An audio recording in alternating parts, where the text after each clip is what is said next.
চিকিৎসা শেষে সুস্থ হয়ে আপনজনের কাছে ফিরবেন এমন স্বপ্ন নিয়েই ভারতে গিয়েছিলেন সাতক্ষীরার কালীগঞ্জের আলিমুজ্জামান সাজু ও রেবতী সরকার। কিন্তু ভাগ্যের নির্মম পরিহাস, কলকাতার একটি হোটেলে ভয়াবহ আগুন কেড়ে নিল তাদের প্রাণ। এখন আর প্রিয় মানুষটির ফেরার অপেক্ষা নয়, স্বজনদের অপেক্ষা শুধু একটি নিথর দেহের জন্য। কালীগঞ্জের বরেয়া গ্রামের সাজুর বাড়িতে এখন শুধুই কান্না আর আহাজারি। যে বাড়িতে কয়েকদিন আগেও ছিল স্বাভাবিক জীবন, সেই বাড়িতেই এখন প্রতিটি মুহূর্ত কাটছে বুক ভরা কষ্ট আর অপেক্ষায়। চোখের সামনে ভেসে উঠছে ছোট ভাইয়ের মুখ। কথা বলতে গিয়ে বারবার কান্নায় ভেঙে পড়ছেন বড় ভাই সাহেব সর্দার।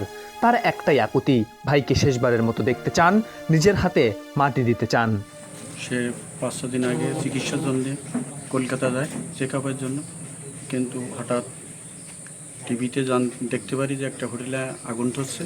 ওই আগুন ধরাতে ও ওই হোটেলে অবস্থান করে পরে জানতে পারি যে ও মারা গেছে। এবং আমার এক আত্মীয় ওখানে গিয়েছিল, গিয়ে ছবি বলেন আর এর সাথে মিল হওয়ার পরে আমাদেরও জানায় যে হ্যাঁ মারা গেছে। তারপরে আমরা সরকারের হটলাইন সাথে যোগাযোগ করি এবং ওনাদের জানাই। এখন আমি সরকারের কাছে আকুল আবেদন করি আমার ছোটো ভাইয়ের লাশটা যেন তাড়াতাড়ি পাই। শুধু ভাই নয়, সাজুকে হারিয়ে কাঁদছেন তার ছোটবেলার বন্ধুরাও। একসঙ্গে পড়াশোনা, খেলাধুলা আর বেড়ে ওঠার কত স্মৃতি, সবই এখন শুধুই স্মৃতি।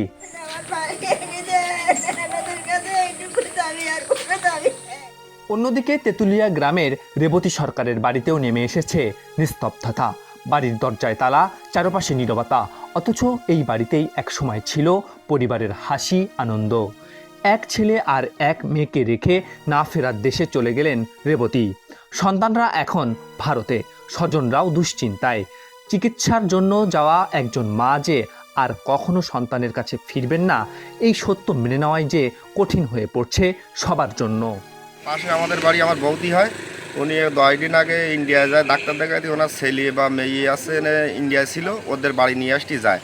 যাওয়ার পরে কালকে রাত 8টার দিকে শুনি যে উনি হোটেলে ছিল, ডাক্তার দেখাতে গিয়ে রাত হয়ে গেল, হোটেলে ছিল। হোটেলেতে সেখানে থাকার পরে রাত্রি আগুন ধরে উনি মারা যায়। কালকে রাত 9টার দিকে আমরা এই খবরটা পাই।